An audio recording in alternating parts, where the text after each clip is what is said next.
Саламатсыңдар ма, 3-ші сынып оқушылары? Бүгін дүниетанудан 1-ші және 3-ші сабақтар аралығын орындайтын боламыз. Бірге орындайық. 1-ші бөлім жанды табиғат. Бұл бөлімнен сендер табиғаттың адам өміріне қалай әсер ететіндігін анықтаймыз. Климат туралы және оның неге тәуелді екенін білетін боламыз. Табиғатта адам өміріне қауіп төндіретін қатерлер мен апатты жағдайлар кездесетінін білетін боламыз.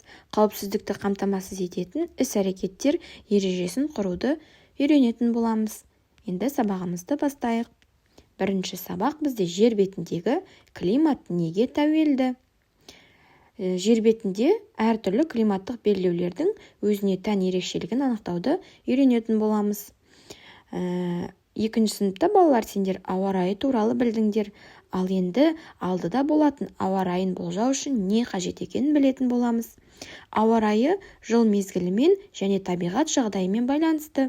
Мысалы, қиыр солтүстіктің қысы қатаң, жазы салқын, оңтүстіктің шөл даласында қыста да, жазда да жоғары температура сақталады. Осындай жыл бойына жүйелі қайталанатын ауа райының ауысуын климат деп атайды. Ғаламдар ғаламшарымызда бірнеше климаттық белдеулердің бар екенін дәлелдеген. Олардың әрқайсысы өзіне тән жер бедерімен, ауа райының ерекшелігімен, өсімдіктер мен жануарлар әлемінің өзгешелігімен сипатталады екен. Енді балалар астындағы суретке, яғни картаға мұқият қараңдар. Бұл дүние жүзінің климат картасы екен. Климаттық белдеулердің орналасуын біліп ал. Климаттық зоналарды не себепті белдеулер деп атайды екен. Енді шартты белгілерге қараймыз. Бұл жердегі сары түс, бұл экваторлық тропиктік аймақ екен. Келесі жасыл қоңыржай белдеуі. Күлгін түстегі ол полярлық белдеу екен. Енді полярлық климат солтүстік және оңтүстік полюстерге тән екен. Бұл жердің жазы қысқа болады, ал полюстің ортасына жақын тұстарының мәңгілік мұздық басқан екен. Бұл жақта өмір сүретін жануарлар солтүстік бұғысы, ақ аю, ақ түлкі және қасқыр екен. Қазақстан аумағы қоңыржай климаттық белдеуде орналасқан. Бұл белдеуде жылдың 4 мезгілі жаз, күз, қыс, көктем айқын білінеді. Сондықтан қоңыржай климаттық белдеудің өсімдіктер мен жануарлар дүниесі әр алуан болып келеді екен. Тропиктік және экваторлық климаттың ерекшелігі оның қысы жылы, жазы ыстық болады. Жауын-шашынның түсу мөлшері олардың теңізден алыс жатқандығына байланысты. Бұл климаттық белдеудің жануарлары да жергілікті табиғат жағдайына бейімделген екен. Балалар, көрдіңдер ме? Әрбір климаттық белдеуде өмір сүретін жануарлар, олар сол жергілікті табиғат жағдайларына бейімделген екен. Келесі 2-ші сабақ ауа райы адамдарға қалай әсер етеді?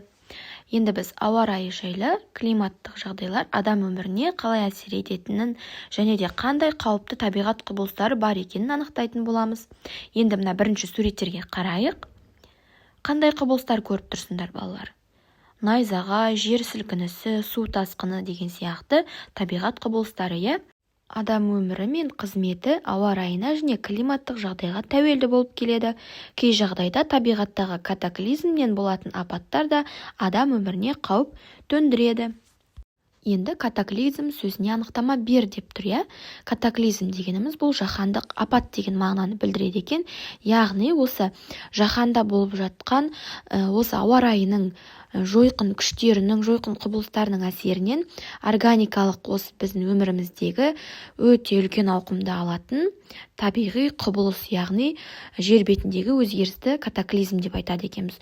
Ол 4 түрге бөлінеді: литосфералық катаклизм, гидросфералық катаклизм, биосфералық және де атмосфералық катаклизм болып бөлінеді.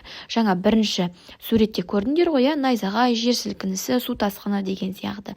Жер сілкінісі мен су тасқыны бұл өте үлкен ауқымды алуы мүмкін, яғни жойқын күштері табиғаттың болып жатқан құбылыстары деп біледі екенбіз.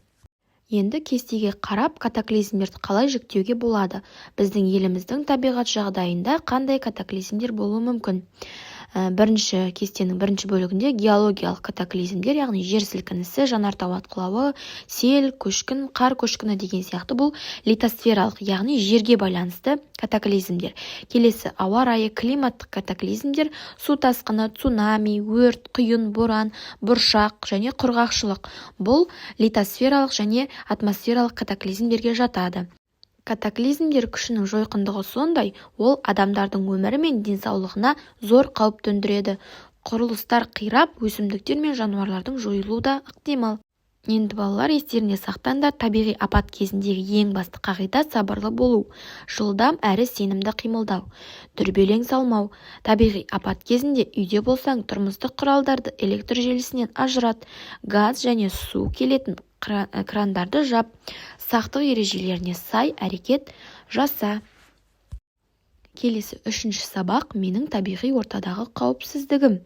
Енді біздің табиғи ортадағы өзіміздің қауіпсіздігімізді қалай сақтау керек екенімізді қарайтын боламыз. Адам өмірі үнемі табиғатпен байланысты болады. Адамды қоршап тұрған табиғат жағдайларын жанды және жансыз табиғаттың алуан түрлі формаларының жиынтығын табиғи орта деп атайды екенбіз. Табиғи ортада адамдарға төнетін қауіп-қатерлер де болады екен. Енді мына суреттерге қараңдар, шыбын-жұт, кене және өрт көрсетілген. Шыбын-жұт дегеніміз ол саңырауқұлақ, яғни улы саңырауқұлақ. Біз қандай да бір саяхатқа немесе серуенге шыққанда бұл саңырауқұлақтан аулақ болуымыз керек. Және достарымызбен бірге табиғат аясына демалысқа шыққанда жерде осындай кене мүмкін үстімізге жабысып қалып, жаңағы шағып, сондай нәрсе болуы мүмкін. Және дала өрті. Өрт деген ол тілсіз жау, одан сақ болуымыз керек. Өрт кезіндегі қауіпсіздік шараларын да естен шығармауымыз керек екен. Енді балалар, табиғаттағы қауіп-қатерлер адам денесінің бұтақ, тікенекті өсімдіктер, үшкір тас, шыны және тағы да басқа заттардан жарақаттануы, улы жануарлар немесе жәндіктердің шағуы, биіктен құлау, улы өсімдіктермен улану, су қоймалар мен өзендерге суға кету, найзағайдың түсуінен зардап шегу. Міне балалар, осындай табиғаттағы қауіп-қатерлер бар екен. Адам табиғи ортада қауіпсіздік ережелерін сақтауы керек. Өз қауіпсіздігіңді қамтамасыз етуді алдын ала жоспарлауға болады екен. Енді естеріңде сақтаңдар, табиғат аясында оқушылар мына жағдайларды білу керек. Табиғатқа саяхат жасау үшін қолайлы аяқ киім және жәндіктердің әсіресе кенелердің шағуынан қорғану үшін ашық түсті жабық киім мен бас киім кию керек. Өрт кезінде жалынның шарпуынан, түтіннен, өрт шалған ағаштардың құлауынан, жердің ойылуынан сақталу керек. Бұтақтан, тікенекті өсімдіктерден, үшкір тастан, шынының сынығынан жарақат алудан және де улы жануарлар мен жәндіктерден, жылан, бүйе, сарышаян сияқты шаққан кезде биіктерден құлау, күйік шалу жағдайларында алғашқы көмек көрсету әдістерін білуіміз керек екен. Жарайсыңдар балалар, енді пікір алмасайық. Бізге өткен сабақтарымыз бойынша қазіргі климат деген не? Климат қандай болады? Климат түрлерінің негізгі сипаттарын ата. Катаклизм дегеніміз не деген сияқты сұрақтар берген және әр алуан тапсырмалар беріпті. Біздің еліміздің климаттық белдеуде қандай климаттық белдеуде орналасқанын сұрап жатыр екен. Енді осы сұрақтарға бірге жауап берейік. Бірінші, климат дегеніміз не? Климат ол еңкейіс деген мағынаны білдіреді екен грек тілінен аударғанда. Белгілі бір жердегі ауа райының көп жылдық режимі, яғни сол жерде болуға тиісті ауа райы жағдайларының жиынтығы мен оның жүйелі өзгеріп отыруын климат деп айтады екенбіз. Келесі, климат қандай болады? Климат күн сәулесінің түсу ерекшелігіне байланысты әр аймақта әртүрлі болады екен. Жарайсыңдар. Келесі, жылы ауа райы. Экваторлық климат, тропикалық климат, құрғақ субтропиктік климат. Бұл балалар біздегі климатымыздың түрлері екен. Келесі, қоңыр климат, мұхиттық климат және континенталды ауа райы болып бөлінеді екен. Келесі, суық климат, полярлық климат және биік таулы климат екен. Енді катаклизм дегеніміз не?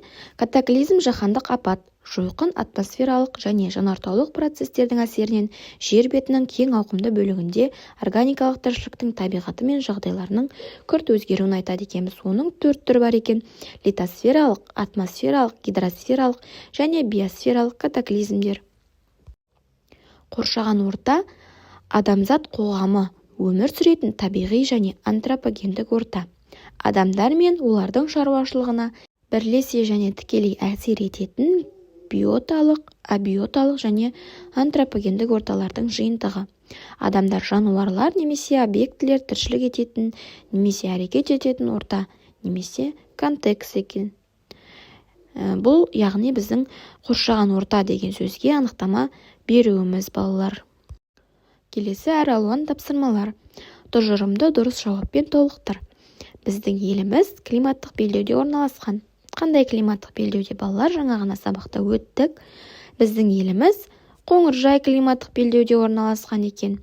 Енді екіншісі, бұл сыныпқа барған кезде орындап көріңдер, жарай ма? Сыныптастарыңмен жұптасып, Қоңыржай климатқа тән ерекшеліктерді кімнің көбірек білетіндігі туралы ойын ұйымдастырыңдар деп тұр. Катаклизмдердің қандай түрлері бар? Мысалдар келтір дейді.